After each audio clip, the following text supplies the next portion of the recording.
time you've been working all week long for. The time we officially... Let's get some car horns out there going with the whistle. Everybody ready? All right.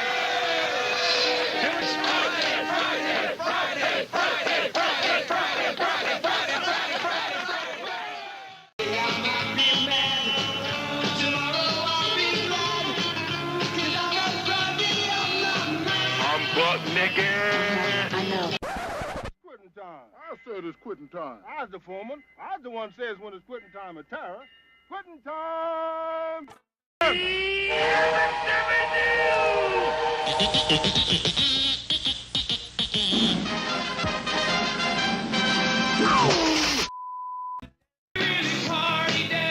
You are a wonderful person.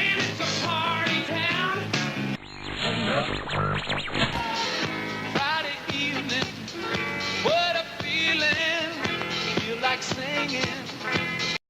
Losing his mind. And I'm reaping all the benefits. You're gonna need a bigger boat. It's a bold strategy, Cotton. Let's see if it pays off for him.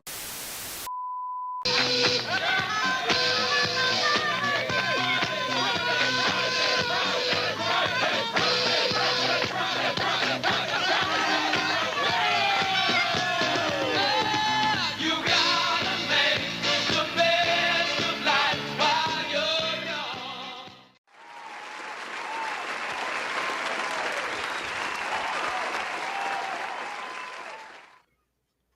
young. Greetings and salutations, everyone.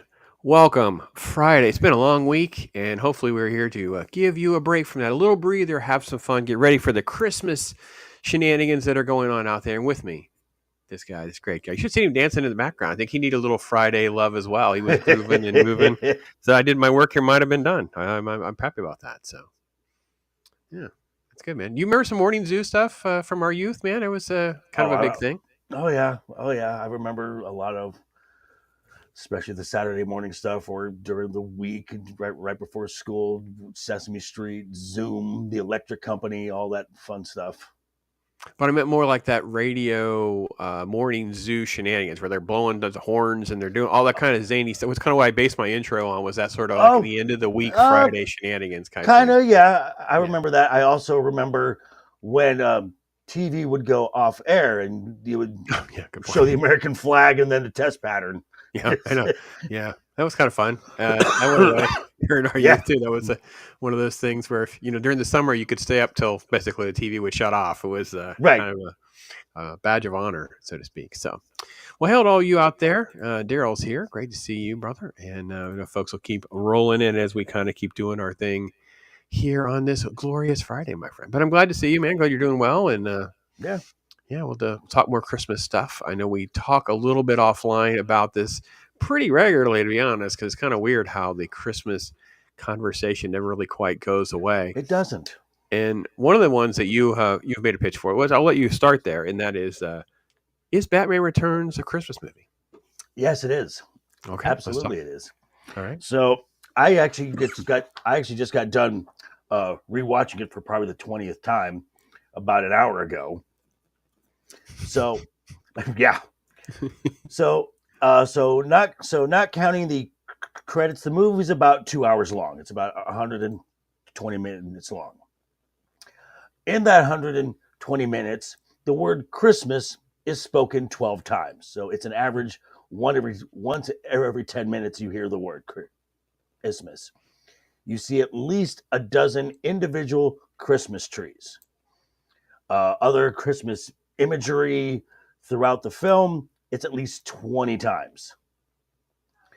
You got of course, one of the central plot points, the ice princess is in there 3 times. You hear the word Santa Claus at least 4 times. So all throughout the film, there is references to Christmas. It's obviously a Christmas film, and dare I say, there's probably more Christmas references than films that we would not debate are Christmas films. Yeah, my go-to standard is always "It's a Wonderful Life." Right. It's a Wonderful Life is centered around a whole bunch of other stuff, and you end up at New Year's, and long story. Go ahead, keep going. Though you're doing great. Make it a good case. And then the other one that I champion for is Shazam. Oh well, I'm not gonna hang on. We're gonna push shit. Yep, there's our teaser. We'll come back to. Okay. Let's say hey to Penny. Penny, great to have you with Hi, us. Penny. Always fun to have you hanging out with us as well. Yeah, because I think that this would be. Let's see. Let's pull this up here, and yeah, we can probably just make it big. I don't know what to say. Because articles that are out there that definitely echo our stance of this is a Christmas movie as well. And there is a lot of Christmas in this. I don't particularly watch this movie at Christmas. I've talked about this before that I'm a Batman guy. So I tend to, Batman Day is in September. So that's kind of like my big excuse to, if I haven't watched them all, I start to kind of go through my 3 or 4 top favorites, and Batman Returns is in that sort of regular rotation. This talks about just the things that you talk about, the aesthetics. Here's the Ice Princess, and the lighting of the tree scenes are here, and then the mistletoe references are here, and then of course the good, evil, bad, classic Christmas themes, kind of like a Christmas Carol, or sort of represented in some ways. Right. And then of course the Christmas blues. Yeah, that's a good point. I don't think I really thought about that much, but this article at least kind of talked about that, and that little speech he gives about this time of the year, right, kind of thing. That's a good point. So yeah, there's a lot of those kind of moments. Batman works at Christmas lines for sure, and then of course they didn't really mention it, but for me, one of the big things that always did kind of work for me was the fact that it ends with the Merry Christmas, right, Bruce, that kind of thing. So yes, Christmas absolutely. I thought that was really one of the core things that kind of gets overlooked when evaluating movies is sort of like, does it leave you Christmassy? Because it's also, kind of like that's one of my Die Hard things. I was on Twitter or something today talking about Die Hard, and I was like, well, wait, watch Die Hard, and then how do you not have Let It Snow kind of in your head? How do you not have sort of a nice upbeat feeling, all the stuff showering down like snow, and that's kind of like, okay, I get it. So now I think the one thing where people will disassociate Batman Returns as a Christmas film is when it was released. This was released in 1992, but it was released on June 18th. Yeah, but a lot of those are during the summer, right? I mean, Die Hard and Gremlins both were during the summer as well. Many of them, though, were in theater all the way through to the end of the year, though. So back then, and yet almost no one would debate that Die Hard is a Christmas film. Those are all the wrong people. That's the wrong thing that's out there. So right. You folks, if any of you are out there, you want to add some comments about some others that you want us to kind of think about. Are they actually? And this is talked about it last week with Jay about there's Christmas for Christmas sake films, and then there's like the fringe. He calls it fringe Christmas, and it's the Christmas is part of the story maybe, but it's not necessarily something that keeps it from being a great movie otherwise, or a movie. So it could have been set at a different time of the year, and that's usually their argument. And it's like, well, that's a silly argument to me, because every movie is set around a certain set of circumstances, and we can always change those. It's like, I don't, you know what I mean? So Pirates of the Caribbean could have been centered around Christmas. It would have been a Christmas movie. Right. Ifs and buts. So so if you took Christmas out of this story, would it really change the story? I think if you took Christmas out of Batman Returns, you have a completely different film. I would say that it's a much different film for Die Hard than it is for Batman Returns. Like Batman Returns, I guess the question is like, what are we going to replace it with? Because I think the elements of Batman Returns is pretty much there. This is the nice thing about the argument of being a Christmas movie, because it kind of like ties things together by having it around Christmas. So then the metaphors and stuff, go a little deeper. It's like them kissing around the mistletoe and having conversations. Why are they going to have this gathering with the lighting of a tree? Well, we'd have to come up with some other type of gathering, or like, I don't know, whatever that may be. Same thing with Die Hard. It's like, well, if we're not going to have the Christmas party, then why are we going to go? Why is he going to go to California? Why is Nakatomi going to be empty? Why is there no one there in the other 29 something floors? And so there's all these little elements that kind of play into the why, again, ifs and buts. But ifs and buts, that kind of transitions us into one of the things I think that you have been the torchbearer for, and that is Shazam.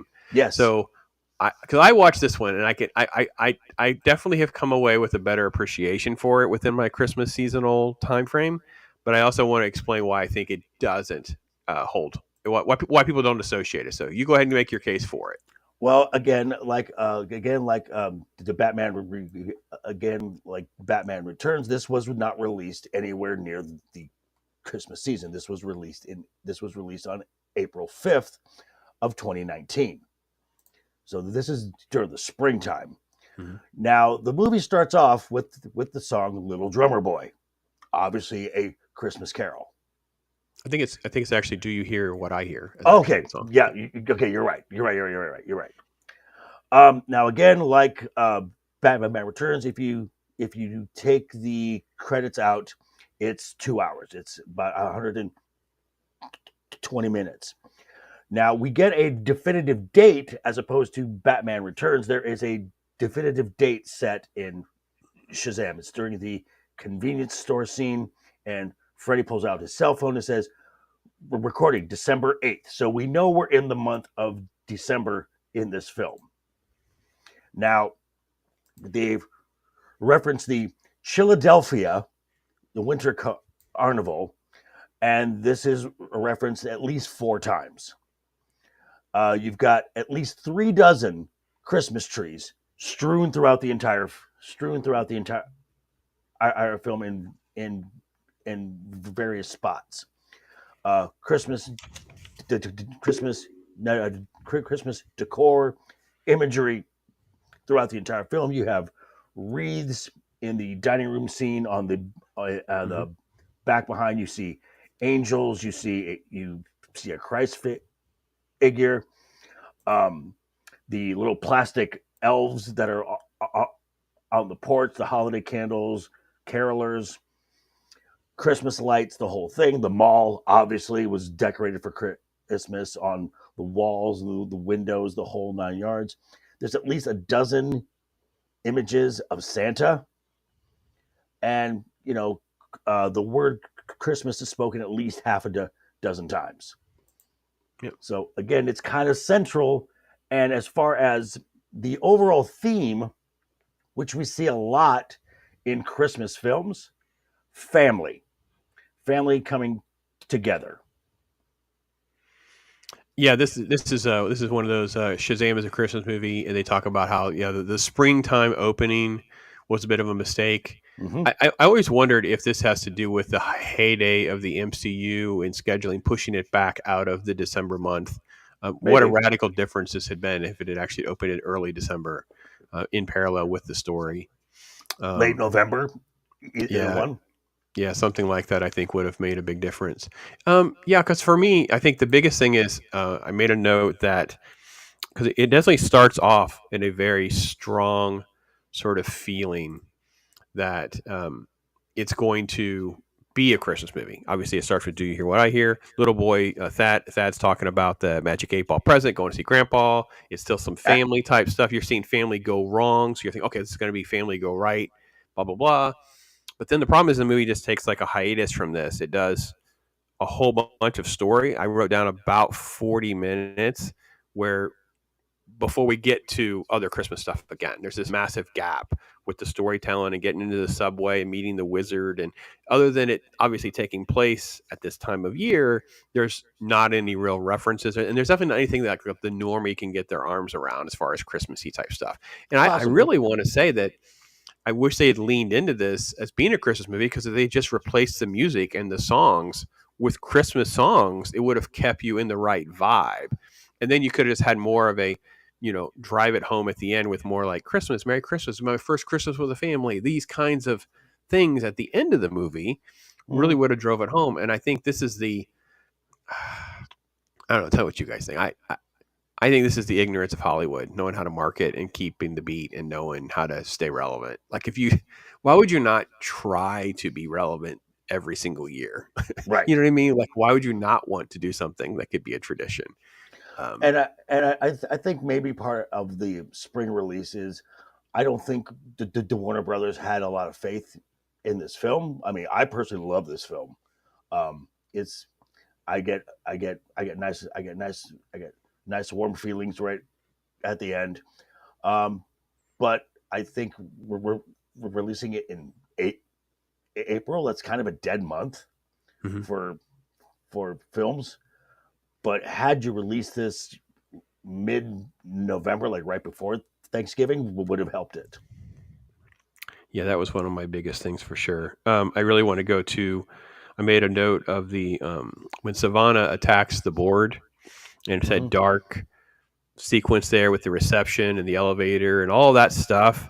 If that had just been the right kind of Christmas music, like the action is completely opposite. It's like a Tarantino move, right? You're showing this happy-go-lucky type Christmassy stuff, and then this violent graphic stuff is happening opposite to that. I mean, it's just this is the stuff that really would have seared it, I think, into could have been like Jingle Bells or something. Yeah, I mean, or just I don't know. There would have been. If I spent some time thinking about it, I probably could connect the right kind of song or something that would really work. But yeah, it's definitely one of those missed opportunities to be more embraced as a Christmas movie by, I'll call it the normie crowd, because I think that's the best way to explain it. Like Mrs. Pops. So the joke is, so if I've talked about my virtual digital copy bucket of stuff, my formerly known as Voodoo, which is now Fandango bucket, is my biggest library. I don't know why some overlap with others and they don't, but that one has like 1,300 movies in it or whatever it is. Wow. It's insane, right? So I made a playlist of Mrs. Pops might actually watch kind of list out of that. I love it. I love it. That's great. Yeah, instead of keep scrolling through dozens and dozens that I know she's not going to watch, how about we make a list of ones that you might be in the mood to watch? So out of 1,300, it's about 170, which I thought was a fair. At least there's options. At least there's options. But I made a list for Christmas, and in Christmas, Shazam is actually one of the last ones added. So when you look at the list, it always shows up. It doesn't let you reorder them for some reason. It's like first in, first out. You're the last one in. So Shazam is always there front and center. And Zachary Levi, it's the one where there's a poster where he's leaning back, and I'm like, it's almost like mocking her. It's how I feel. Yeah, I'm a Christmas movie too. Hey, brother, how you been? Hey, hope you're doing well, man. Yeah. But yeah, it's been a fun debate, and it's a fun conversation this time of year. What are some of your go-to staples that you do try to fit in this time of the year? I know you have talked about. I know you were on Talk Hard with us on Tuesday. We kind of went down this road a little bit because you've always had to work on Christmas. It kind of becomes another day. It doesn't become special. Right. But is there certain things or traditions maybe that you can kind of hang your hat on of like, I do try to do this or I do try to do that? I've had a Christmas Eve tradition for about the last 15 years. I make a big homemade pot of chili, and I used to watch a Star Wars film. Star Wars took a big Christmas dump on me, and most folks.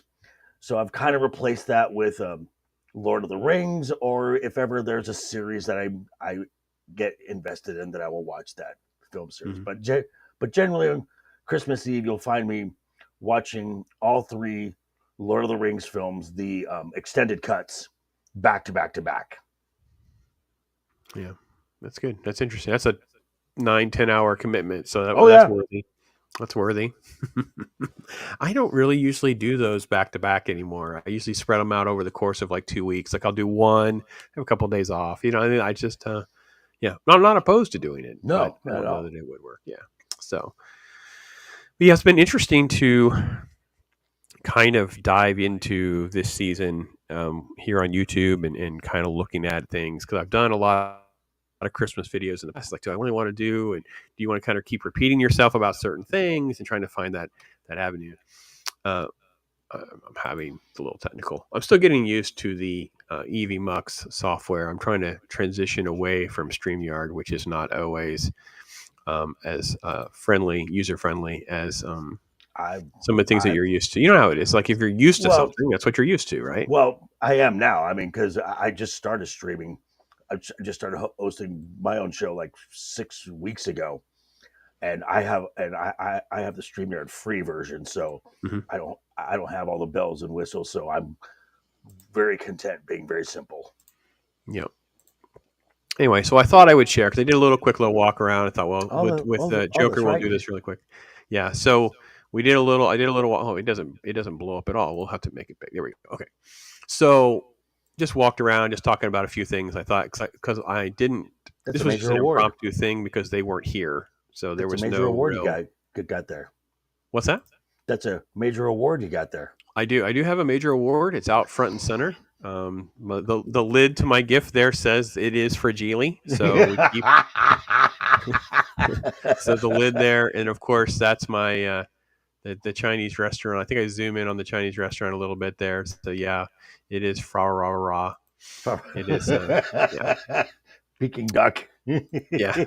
So yeah, among the movies, I mean, obviously, A Christmas Story is probably it's one of my top 3 that the rewatchability part, but Christmas Story, even though it was a box office flop, and I even kind of came to it a little bit late, but I remember going up all through college, and like I had friends, they didn't even know what I was talking about. They didn't even heard of this movie, and of course, once cable really kicked in, right, Christmas Story would be on 24 hours a day, Christmas Eve or whatever. And so it was just one of those things where now it's ubiquitous. But when we were younger, I got to Christmas Story late as well. I actually saw it at a discount theater where movies were $2 to go see. So I came to this movie a little late, went with my parents, and I was laughing. I busted a gut laughing the entire film. It's one of the funniest films I think I've ever seen. It's when TBS or TNT just has it on a loop for 24 hours that I'm like, okay, now I'm tired of it. So I've put it down for a while. Eventually, I'll come back to it and just get those feels. It's too much of a good thing. Yeah, I've always been one of those people that if they do these type of loops and type of shows and it's something that I like, I usually don't participate. I try not to participate in that because it will ruin it for you if you watch anything in loop. I have children, and I love Toy Story. And I can't tell you last time I watched Toy Story because when they were little, it would be on a loop, and it was all the freaking time. So it's just one of those things where it will ruin even the greatest of things for you if you allow yourself to get sucked in. So, but no, it was fun. It was kind of fun to do that. It was kind of fun to I give everybody just a little litmus test of how insane, because there literally are decorations and trees and stuff in every single room. This is the mushroom tree that Ironcaster were making comments about, the mushroom tree, which is one of Mrs. Pops's new creations is this tree. So it is interesting. I don't know exactly how we ended up down that rabbit hole. And you're right. You're right. Your trees are not really full. They're kind of tall. Oh, right. No. Yeah. We've always had tall trees, but what she did was she started switching to these that are thin. Yeah, they're tall and thin. There's a name for them. She's not close enough to hear me what they're called. You guys, maybe someone in the chat would know, but let's see. What's going on here? Feeding squirrels. Oh, all right. Squirrel. Here we go. Cool. Squirrel. Cracked open a handful of pecans. Make it easy for them. Oh, look at Penny. That's taking nice. care of the nature. Good job, Penny. Thank you. Yeah. Pencil trees. There's people. Yeah, here we go. Pencil trees. So they just don't take up some of the square footage. You're tall and narrow and thin, but we have a lot more of those. So, and then this is kind of where I watch stuff with the kids, and I kind of briefly showed off like the bells. So the bells have dated back before we were even together. Oh, wow. And so the bells are, there's things like, I think there's an 89 bell and 1990 bell. There's things of that nature. So there's a lot of bells. I think we're missing a couple bells, but these were these sterling silver, I don't know which, you had to get them from a certain company and they were only allowed for so long. And so that's one of those things that's kind of lasted. And every now and again, I'll try to look one up and see if I could find a missing one, but I usually forget. So, and there's my youngest with Santa when she was little. Aww. And then we kind of go on our journey around the house. So this This one's a little more. This is a little fuller than a pencil tree, but it's still a small tree. Yeah. It's got a very narrow, so it kind of fits up in that corner, and kind of does its thing next to the And 6 it's foot flocked. tall nutcrackers. Wow. And they light up and sing, and it's obnoxious. That would get annoying fast. Yeah, the kids. Fortunately, they do have options for like just lights versus music and lights or whatever, so we're able to manage that a little bit. Good. Yeah, and then the other side of the room has the purple tree. I don't know if the purple tree has a different nickname for it. And when there's one of our nativity scenes, it's more of a traditional nativity scene, and then this little gift tree in the back is something my youngest had made back in like children's church when she was a little kid. That's adorable. So it has saved all these years. Let's see. This is a travel tree, which really was cooler in my mother-in-law's. This was one of her tree themes, and it was in her house. She had this massive living room area. So it was this on a giant fat tree. And it had like suitcases below it. It was a really cool theme, almost like a hotel. It was like, that kind of thing you would see, like, oh, who would have that in your house? But it was like, but so that one's kind of our tribute to that tree is in that one. So, and I think that's about where I started to have my problems with the video, where I hit the wrong button. So I had to start over because, I have to boomer, stay on brand. Boomer, we're the I know, X but that's the generations. term. It definitely, I know. It definitely fits, even though, we're not old enough to remotely be in that category. Oh, I hate this whole sharing thing. You have to share before you maximize. It won't cross proper. So it's one of those. The order of things is the learning curve, not that you can't learn how to do it. So so then I try to pick up the rooms. This is actually in the edge of the dining room. Is the gingerbread tree. Aww. And I will say a lot of credit to them because they find these different sized gingerbreads. Some are made out of wood, some are cloth, large, small, and otherwise. Obviously, the gingerbread decorations on the sides, and then the massive number of nutcrackers that are up here. It's just nuts. There's there's a whole plastic container of nutcrackers up there. It's 50 to 70 of them. It's completely nuts. That's no pun intended. That's nuts. Oh, it is nuts. Pun intended. This is a new tree. I don't know what this tree will become. This was part of our. This is 2024 shenanigans while we're out shopping and stuff like that. Was finding this tree on some sort of display tree sale, and they decide, well, we're gonna have that tree, and then we get to the village. And I met my wife because I guess she'd gotten the village or wanted a village for a wedding present, and she wanted to start one. This was not with us. This was her previous marriage, so this actually. Was her stuff and then our stuff, and now it's out of control. And in our old house, we had more room to put the whole thing up, and it was like literally going to like kind of like a hotel, I guess. It's like these massive displays that are 20 feet by 20 feet type things. It's crazy. So now we use shelves. Shelves is one of those sections. So I like the fact that you can have little things that convey your personality in there and stuff. So I do enjoy that. We have a little Dunkin'. I'm a Dunkin'. There's Aldi, and there's Dunkin'. Ah. So yeah, where I live in an Aldi. It seems like that's where I do most of my grocery shopping now these days. It seems. There's the fall tree. Again, that's a uber pencil tree. That was like super skinny. And then let's see if there's anything else of any real note. It's just a lot of walking around and seeing the different decorations. This was a bear. This moving animatronic little bear thing. He moves and talk. It doesn't really talk. He moves and rotates as the thing moves around and stuff like that. That actually was her grandmother's, so it has been around forever, and it still works. We should take care of it. And then the giant Santa who moves and talks, and he's completely creepy and weird if he's not in the corner or off to the side. Like if he's remotely out front and center, it's like having some crazy stranger in your house. It freaks you out. Yeah, that's something that if you're having to walk around in the middle of the night or something and catch the corner eye. Oh yeah, it's happened more than once. Definitely. And then the other side is another different little trees, small and large.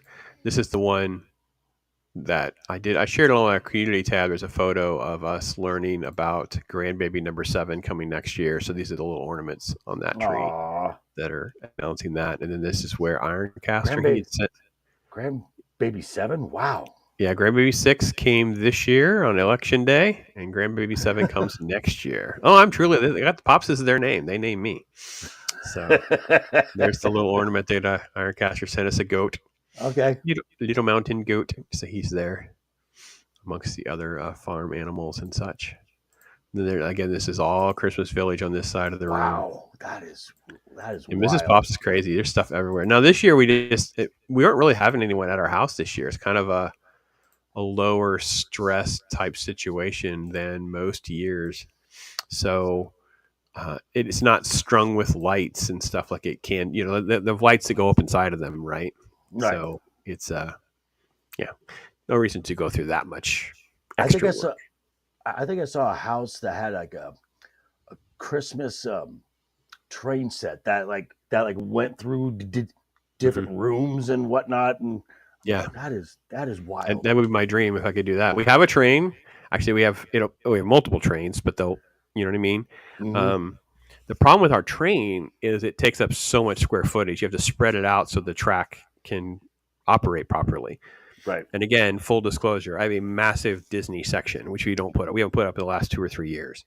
So as someone who was really into this, had passes, the whole family, my Right. grandson would tell you he was raised on. I used to do the thing with the monorail. His monorail was one of his favorite things, and used to, I could do it in English and Spanish. Por favor, mantengo, like, the doors are closing. Sentados, por favor. Yes. So I had it had an Epcot dome and monorail system with a tree for Animal Kingdom. We had this massive Disney part that was also a section. So like I said, when I say massive, at some point we'll probably put it all back up again. I don't know. So just from my days at working at Disneyland, the proper park. Silliness. It's true. Sorry, they were the first. Just the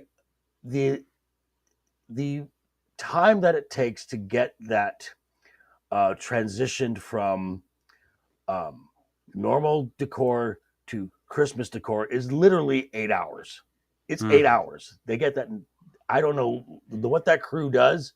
Yeah, but they work at like lightning speed to get. Because I remember going home one night, and I was a summer Disneyland kid back when I lived in SoCal, so I had never seen it decorated for the holidays. So I leave to go home. I come back the next day, and I come from off stage on stage, and I'm like, I know. Whoa. I wish I don't think there are any videos that have leaked it. I did have someone leak to me, at least talk to me a little bit about, like, the trees are obviously on these platforms, they're all pre-decorated, and they're kind of like rolled out. Imagine forklifts that put, some of these sections are like that. And these engineers are just so great at doing everything.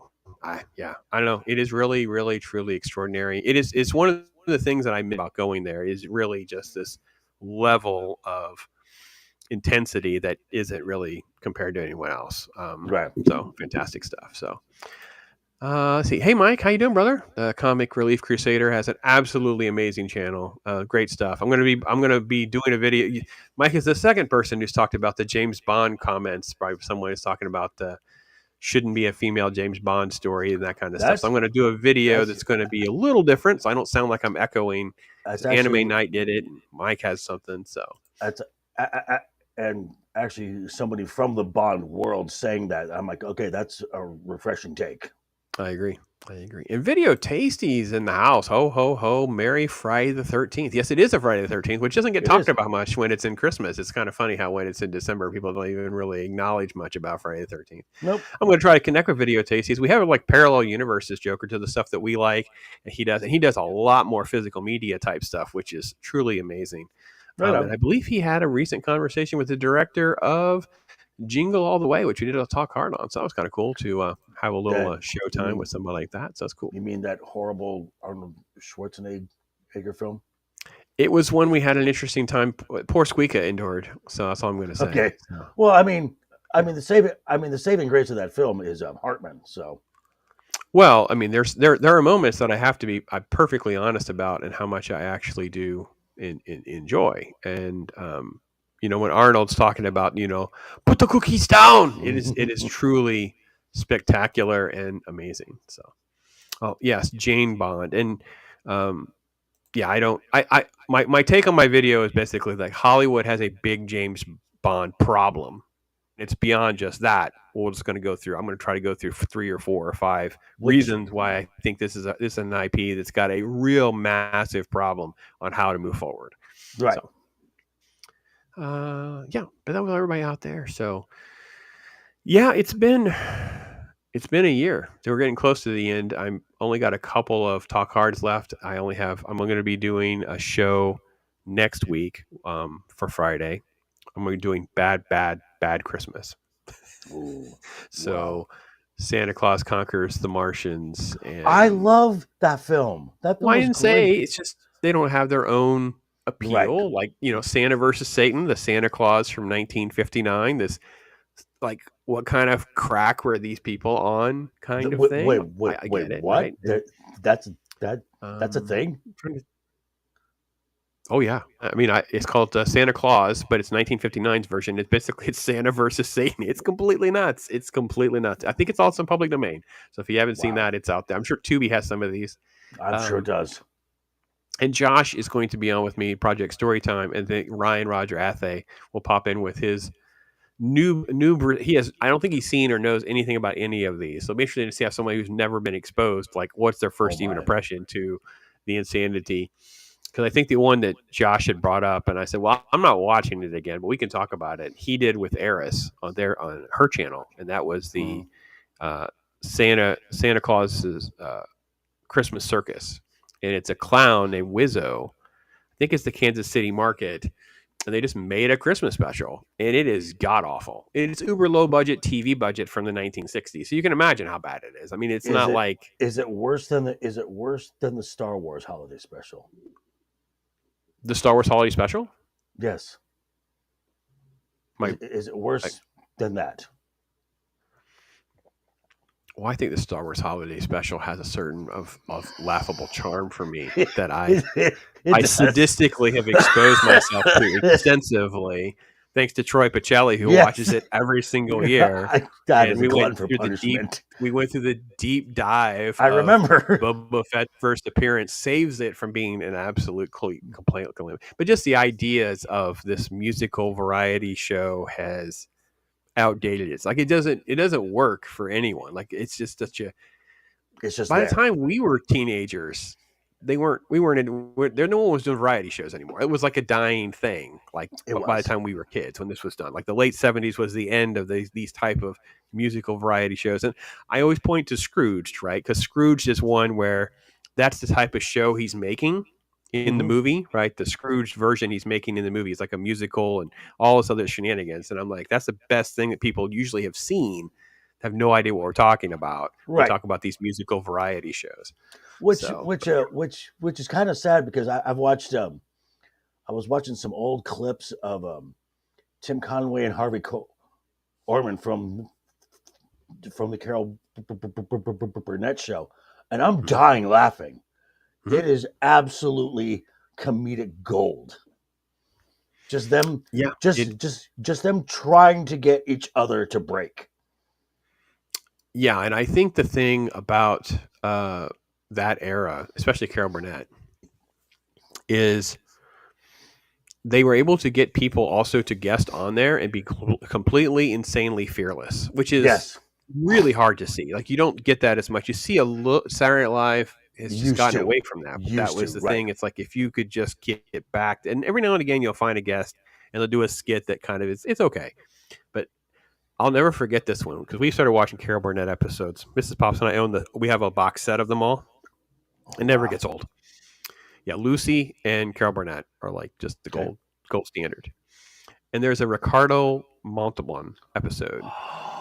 And she is like, I forget the gag of her getting him wet, of spraying him with something, but he's in a white suit getting completely soaked from head to toe for this gag. And it's completely the face is completely the kind of thing that you would want and you will remember. Because once you see that, you can't unsee that. Like it's Well, yeah. completely not. And that's where these shows were able to do that. Yeah, no, we did. I did a whole show on Carol Burnett, and we did a whole show on Lucy as well. But definitely love those two. Those are just they're gold for me. They're special for me for sure. So, let's see. Didn't know that was a thing. Yeah, I know. There's a lot of crazy stuff out there, my friends. Well, and this was a case somebody made the other night was about the holiday special is better than the Star Wars sequels. Yeah, they definitely. You're not wrong. Yeah, I think we can agree that the holiday special is like just have some popcorn and laugh at it kind of thing. Yeah. Right. And dear Lord, once you have the earworm and the brain of what the Wookiee is actually watching kind of thing. Yeah. The sequels Itchy, is, wow. Yeah. Which kind of gives his name Itchy a whole new meaning. I'm just saying. I don't even want to go there because I was yeah. I know. Oh God. Yeah. Now you mentioned variety. Now you mentioned variety shows, but you're missing a central one from our childhood. Mm-hmm. The Muppet Show.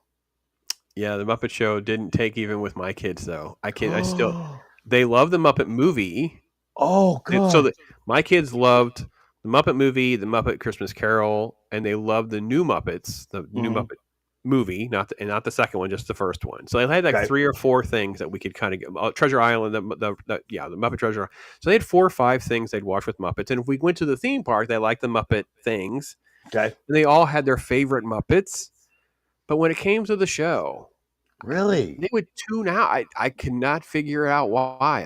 It was one of those things where weird. if I pulled up a YouTube video and showed them a short or something, they would probably smile and laugh.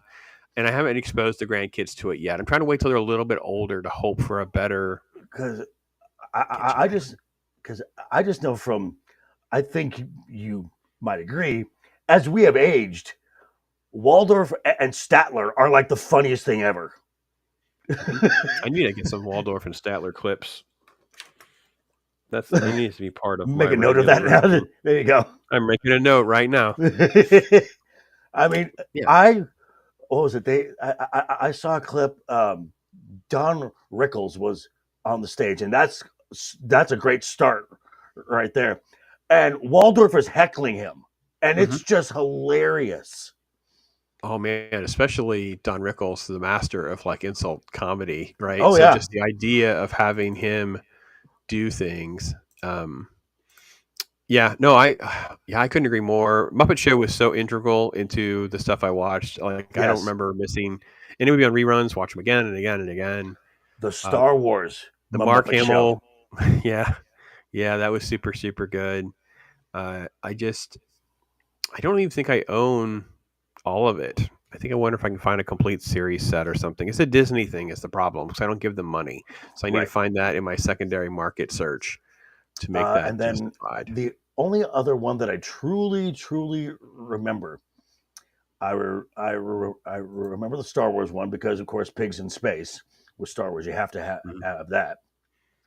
The Linda Carter episode. Yeah, she was such a beautiful lady, wasn't she? Oh. Goodness. Oh, she's still stunning. I mean, it's true. I mean, the last con I was at like 2 years ago in Salt Lake, she was there.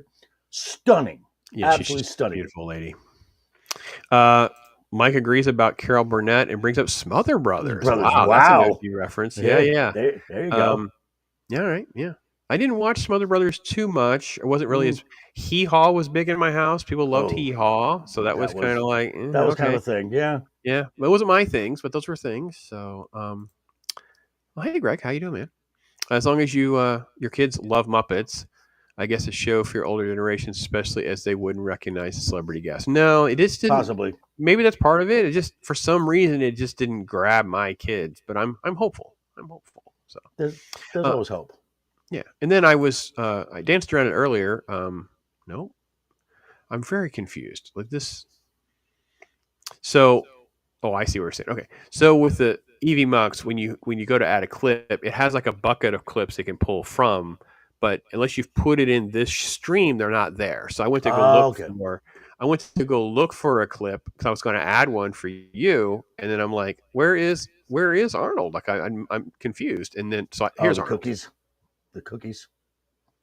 Oh, Howard, excuse me, but your wife's cookies are out of this world. Who told you you can eat my cookies? Oh, these cookies! I gotta get the recipe from Les. Put that cookie down now! It's just fantastic. It's just fantastic. So because I had done a little thing that I wanted to tell you about. So expect more of this because I don't know why I ended down the rabbit hole because we were talking about watching Christmas with Joker, and I ended up just going down the rabbit hole, finding all sorts of like Joker clips from Batman animated series. This one was for my wife. Oh, wait a minute. Oh, it's been added to the list. No, I know it's been added to the list. Play it then. Why is it? Hang on. Let me go back. There we go. When the going gets tough, the tough go shopping. It was gold. I probably have a dozen or so. This was the longest one. And now let's welcome our host, the clown prince of crime, the Joker! Greetings from Gotham City, and welcome to the first annual Christmas with the Joker. I assume I'll have to trim it so I don't get copyright flag because it's like 15 seconds. So I figured I could use it in other videos and use pieces there. But yeah, that was one of my favorites. That entire episode is great too. You know, it's funny how I don't think it's held as in high enough regard. Like I thought it just embodied so much of the Joker character. It's like, okay, hold on. He's breaking out of Arkham. I know, making a strategy for a crime to get Batman there. So Batman will open a present and can be hit in the face with a pie. You do understand that's the entire the entire thing centers around that is perfect. How do you? It is the perfect quintessential element. Yeah, it's a gag. It's just a gag. Yeah, and it's the yin and yang of I have to have Batman. It's like we go through mountains of comic book references and things that movies don't get right with this, but yeah, that's exactly the thing. I know. So. R.I.P. Phil. Yeah, I know. One of the best. Definitely one of the best. And just too soon. Keely Chow, roll tide, sir. Roll tide. Yeah, Keely Chow. They say it. I don't say it. Keely, Florida thing and all.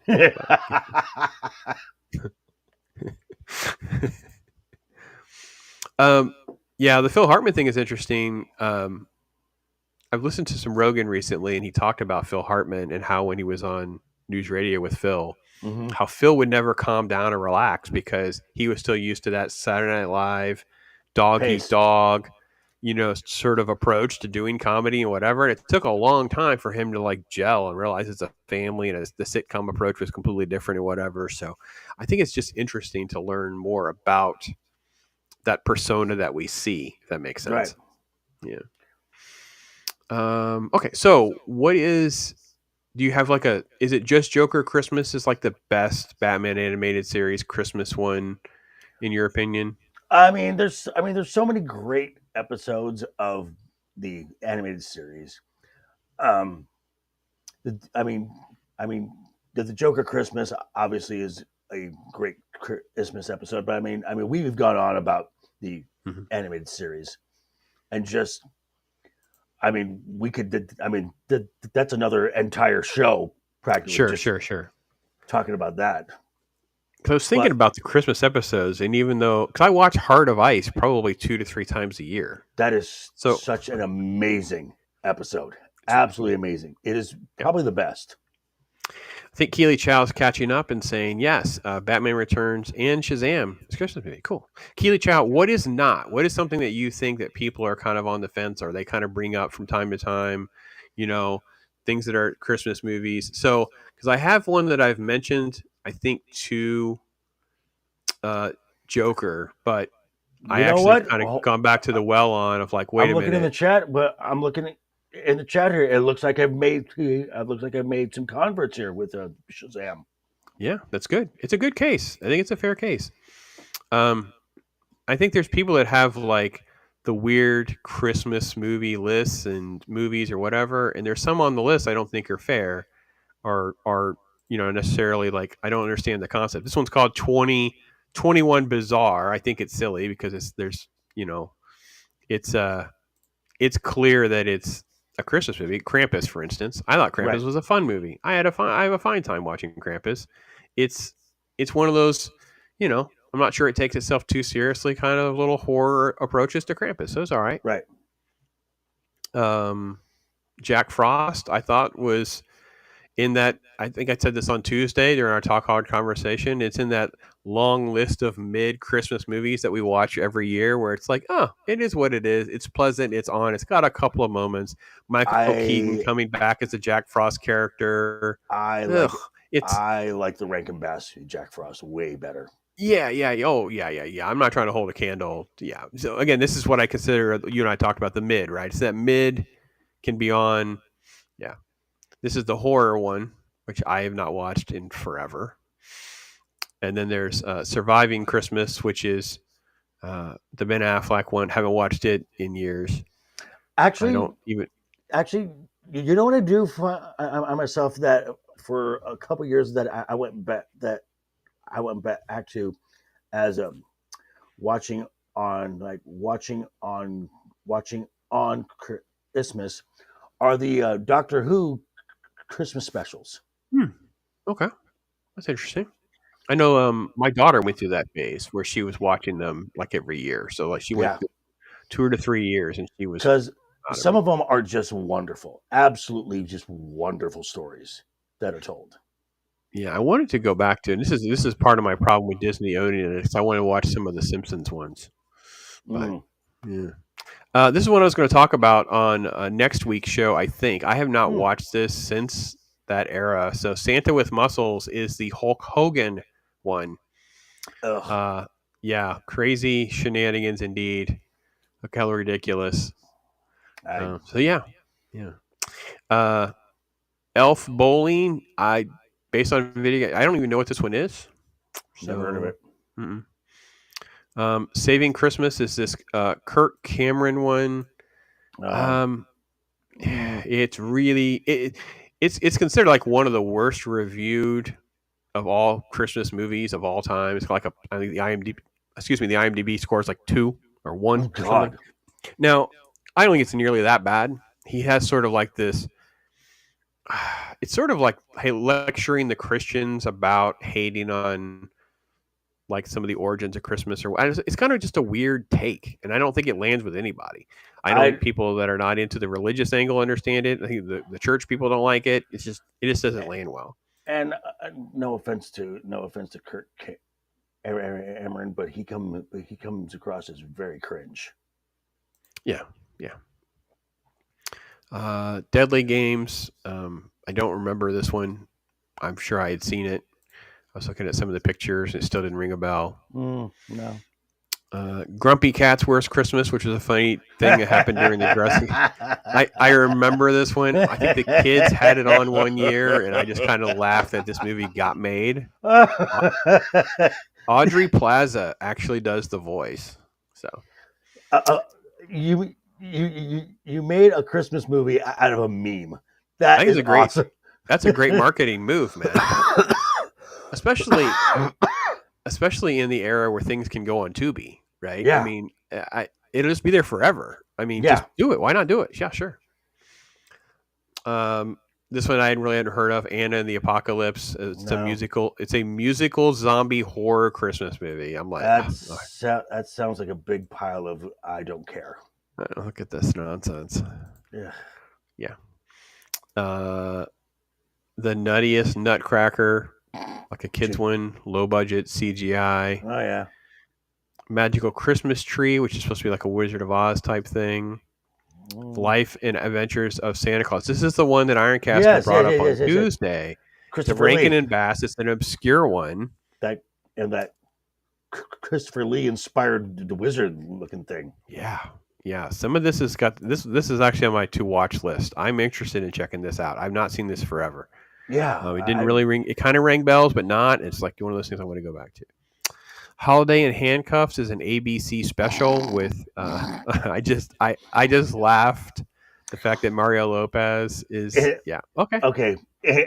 In my town, that means something completely different. I'm just saying. I'm in Florida. It does too here, so it works. That costs extra. I'm just saying. Holiday in Handcuffs 2, The Meth Lab. Well, I wasn't talking about that. I was talking more. Oh, yeah, I understand. What some people choose for entertainment. Vegas, everything happens in Vegas stays in Vegas. I know. Except the herpes. We'll just leave that there. Oh, hey-o. Hey-o. Santa Claus Conquers the Martians. We'll talk about more next week. Yep, it's a thing.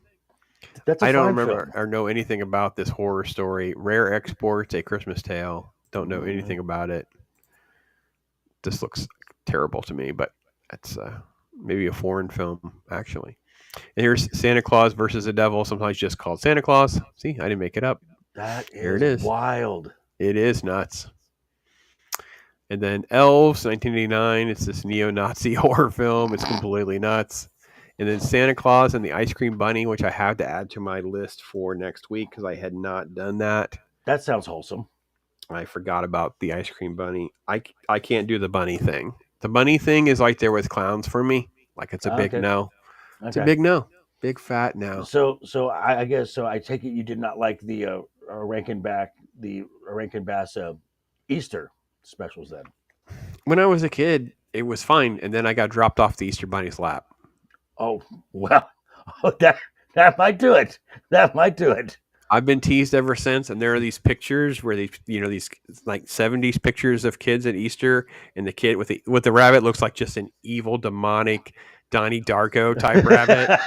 And I'm like, well, that's what I see when I see these people dressed up like Easter bunnies, but I know that's not what they look like, nor the one that dropped me. But when you're a little kid, and it just, no thanks. Okay. Greg is very forgiving. Greg's very forgiving into kind of what you want it to be, and I'm like, that's fine. That's because we are fine.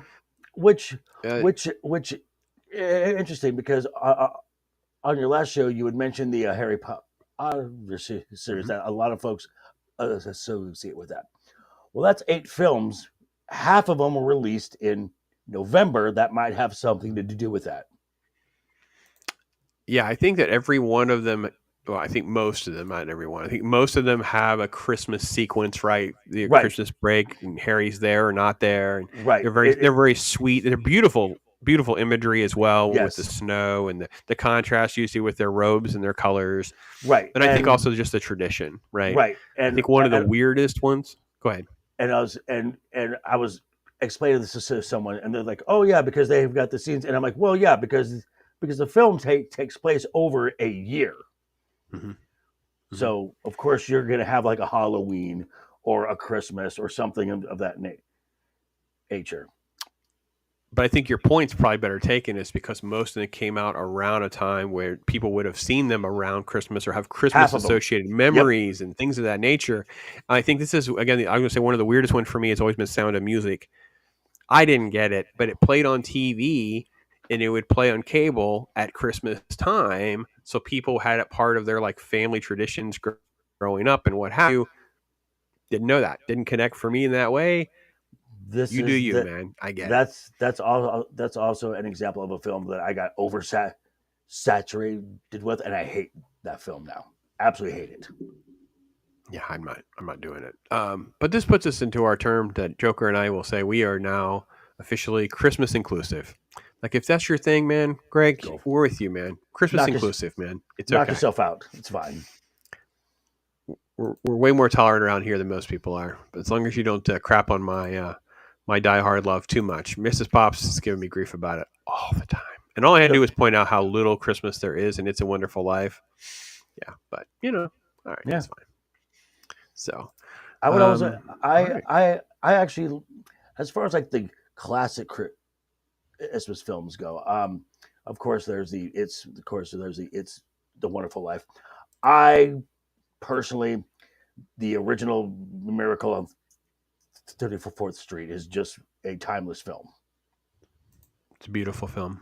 That's one of my favorite talk hards that we ever did because Mags was with us and Mags was so passionately going through different segments of this, just pulling into like the war imagery and the metaphors of the time, what people that would be watching it in this era would be feeling and how they would see this character and these interactions. And then Loki came at it with this big conspiracy theory. And I keep trying to edit it up, and it's kind of weird because it goes on too long. So YouTube won't make it a short. So I'm going to have to make it into a whole clip, which is a little more cumbersome. Of talking about, well, what if he isn't Santa Claus? And he kind of talks about what's on the job card, and then what if he's just this and this, and it's fascinating conspiracy stuff out of the crazy mind of our brother Loki. So yes, I'll have to try to get chaos. that. Yes, he's a bringer of chaos indeed. So, okay, the demonic Easter Bunny? No, don't like the Easter Bunny at all. Don't care for Bogus. Yeah. Bogus Journey's the second one, right? Yeah. Yes. Second one. Yeah. No, Big Adventure, Bogus for Journey, not so much. I do like watching Death play Twister. But Demonic Bunny, no rabbit. No rabbits and clowns. Rabbits and clowns, think so. No way would I ever crap on Die Hard. It's close to being the perfect movie. It doesn't a single foot wrong. I know. I feel the same as the enjoyment of the movie. But there's a lot of people who just can't handle the fact that there's like a Christmas. See, this is the thing too. I've added more playlists now because I've embraced the fact that it's more fun to just. I learn more by doing things. I learn more by writing things down and doing things. So I've added so many more playlists, which are like the subgenres of genres, and the fact that there should be like a Christmas action genre and a Christmas horror genre, and they're just genres within genres. It's okay. A Christmas superhero genre. Yeah, we have a couple. We've got a couple. We probably could do more. It seems like a marketing strategy that would work. Like, I don't understand why you don't do it. Like, put it into your strategy to make some of this create a connection that people will watch it every year. Then, see, now I'm gonna have to go through Justice League, the animated series, and see if there's any Christmas episodes in there. That's a good idea. That's a very good idea. So. Well, brother, it's been a fun time. We've got through our hour already. Seems like it just goes by like lickety split and fast around here. It does. Folks, hopefully we gave you a breather from our Friday nonsense. I'm not totally sold on the Friday POPSCAST as being the name of the show, but that's at least where we're starting off. But definitely some shenanigans on your Fridays, getting a chance to hang out with folks, get a chance to hang out with you guys and interact with you folks as we head into the holiday season and doing different things ahead of the weekends and whatever. So, brother, what do you got coming up, man? I enjoyed your new wrestling video. I watched that at the butt crack of dawn, which you probably not. You got up at 7 my time, so I was probably watching this at like 4:30 or 5 my time. So nice. Yeah. So as I said, on my channel, I've gone through pretty much a complete content shift, going from the genre stuff that I came in with. I'm going completely WWE and pro wrestling. It's been something that's been a part of me my entire life. I've been watching the product since WrestleMania 1, which was in 1984. So I've been watching this thing for a while.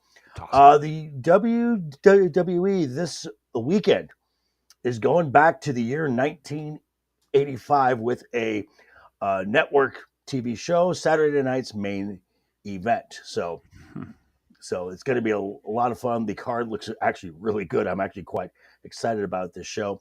I have one more live stream this next week.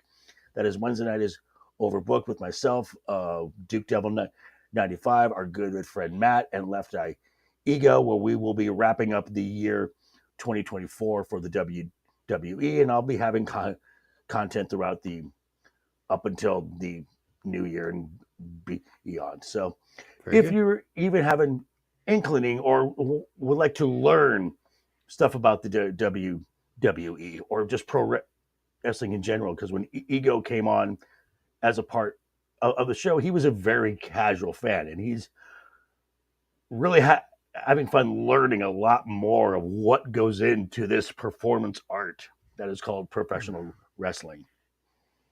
Yeah, it's a blast, man. I love what you do, man. I'm always going to be a fan and a supporter, and it's good to see. And I'm hoping that we'll eventually find some shows or something that will get you back in the hook of doing a watch-through video type thing or something. We'll find something good enough. The Penguin was probably the closest thing, and you didn't do one for that. So it was a good show. It was pretty solid. It had some issues, and we both could probably list some complaints, but for the most part, it's solid. The gritty proto Penguin that we want. That would be a formidable villain antagonist to Batman, and the Correct. show went there. And that's what we would want. We want more content that's within the usable canon and the structure that fans can embrace. So, And Colin knocked it out of the park. Yeah, it's pretty good. So yeah, for folks, make sure you earmark that Tuesday night. This coming Tuesday will be Violent Night. If you've never seen the David Harbour, talking about Die Hard, David Harbour as Santa in a Die Hard Home Alone type heist. I mean, just absolute chaos. It will be a blast. And I'll be back again next Friday talking about some of the worst when it comes to weird Christmas movies and specials and stuff with some great guests. And then some different videos sprinkled in all throughout the week, old and new, whatever. Just kind of is part of what I do, man. It's just out there. So feel free to check that out with. And I will be setting up a 3,000 subscriber stream here soon to celebrate and plant the flag to say thank you to all of you out there who've made that happen, because kind of shocking. I just didn't know that. I was paying attention and it was kind of moving along. And then I woke up one day and there's like 30 of them and were gone. So YouTube shenanigans, right? Typical stuff. That's what usually happens with milestones. And I'm like, all right, then I just kind of stopped paying attention, which is, I don't usually pay attention anyway, but I got caught. That's my fault. If I hadn't been paying attention, probably would have just been fine. Anyway, Right. so it kind of had to reset for a couple days or weeks or whatever it's been. But that's I never ever kind of got into this, but Loki always encouraged me. Like, there's only one time when you cross a certain mile. There's only one time when you reach a certain plateau. Correct. And you take a pause, take a breath. Maybe you can reflect on your work, but you can say thank you to everybody and involve them, and that really is part of it, because I enjoyed that element of it. And it would be like hitting a milestone. This is my great comic shop pop culture talk. But it was like, all right, let's take a day to celebrate, something. So, but yeah, definitely have that coming too as well. So, but my brother, thank you so much. Thank you for coming and hanging out with me, my friend. Having me. And yeah, man, just have a good Christmas, good rest of your year, and we'll be talking anyway. Oh yeah. And everybody out there, you guys be good and have some fun as well. And we'll talk to you soon. Take care, everybody. Toodles. Ladies and gentlemen, it's that time you've been working all week long for. The time we officially...